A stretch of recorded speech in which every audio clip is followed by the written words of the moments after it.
tell us a little bit about how all of what's been going on over the last 9 months has affected your business, how it's affected R&D services, and indeed large deals and order pipelines too. Thank you very much, and thank you for having me this morning.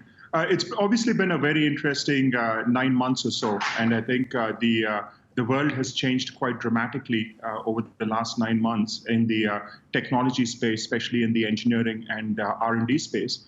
I think what started off as a fairly scary situation in March, April of last year has stabilized quite a bit over the last 9 months. I feel that while there is a shift in focus areas and there is a shift in what companies are going to invest in, especially with the adoption of new technology, etc.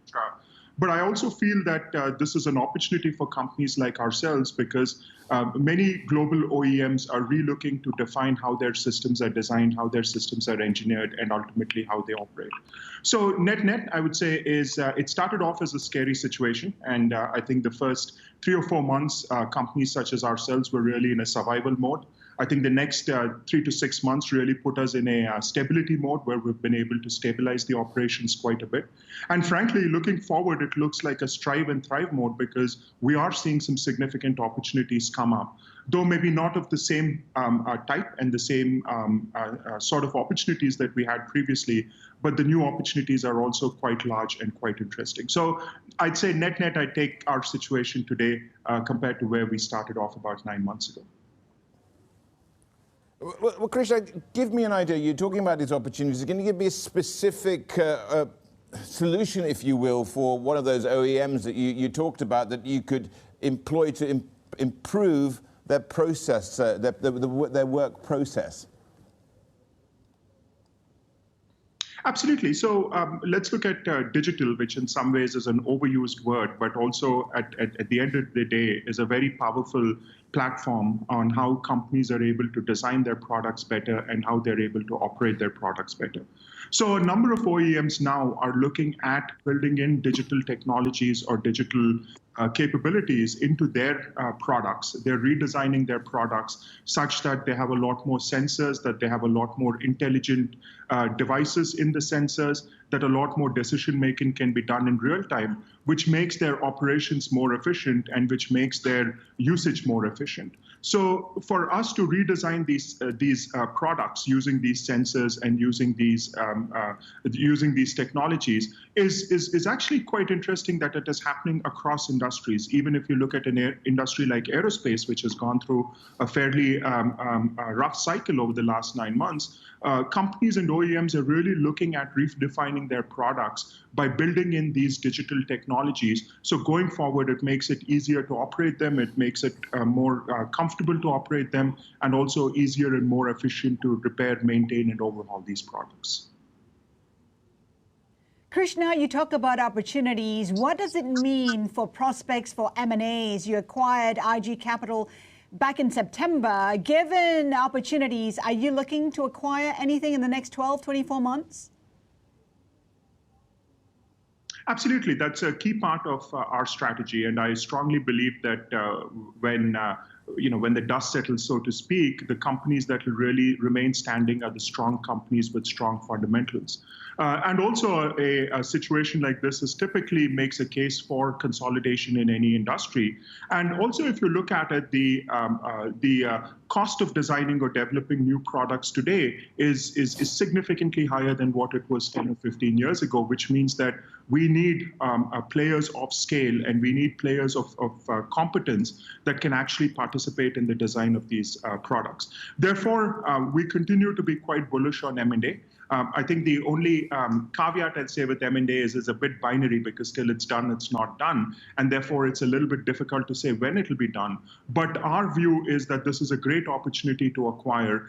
We are sitting on a bunch of capital. We have access to more capital, and we will deploy this capital efficiently over the next 12 to 18 months. So having said that, Krishna, what are your priorities for 2021?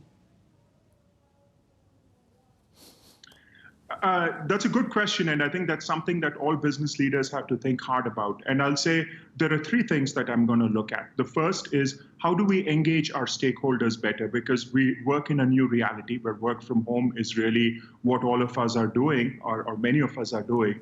And therefore, how do we engage with our employees is going to be very, very different. And in a business like ours, which is obviously very people dependent and it's a services business, how do we engage effectively with people who are not within our physical control is one element that we really need to rethink of, and use this as an opportunity to really relook at our engagement initiatives. The second thing is obviously, how do we engage with customers? We don't necessarily have the physical connect that we had previously, and therefore we need to redefine how do we engage with our customers, and of course, lastly, with our investors. So I think the first set of priorities is engagement in this new reality. The second set of priorities is around the technology and opportunities. As we said, there's a significant shift in the adoption of technology. There's a significant shift in the adoption of various emerging technologies in the digital space. And therefore, how do we use it in such a manner that we effectively help our customers design products of tomorrow? And the third thing is, it's also a unique time where access to capital is better than it has ever been. And therefore, it gives us an opportunity to leverage our access to capital and therefore accelerate our growth. We have been defining our growth as a J-curve growth, or our aspiration for growth as a J-curve growth, which can be executed because we also have a unique opportunity to access capital that we perhaps didn't have in the past. So these would be my three priorities for the year ahead and for the next couple of years. Krishna, very quickly here to the here and now, what do the state of IT services and IT services companies and what you're seeing from them inform you as to what's going on in the Indian economy on the ground? I think the Indian economy has been hit quite hard, but I think the recovery is also quite steep. We are seeing a number of opportunities for recovery. And I think that the key thing that has come out of this is, obviously there is, a lot of us end up focusing on 30% of India, which is really the urban India. But there is a huge opportunity in rural India. And really for us to use technology and access technology to access that opportunity is going to be a unique situation, and really companies at how we can access that.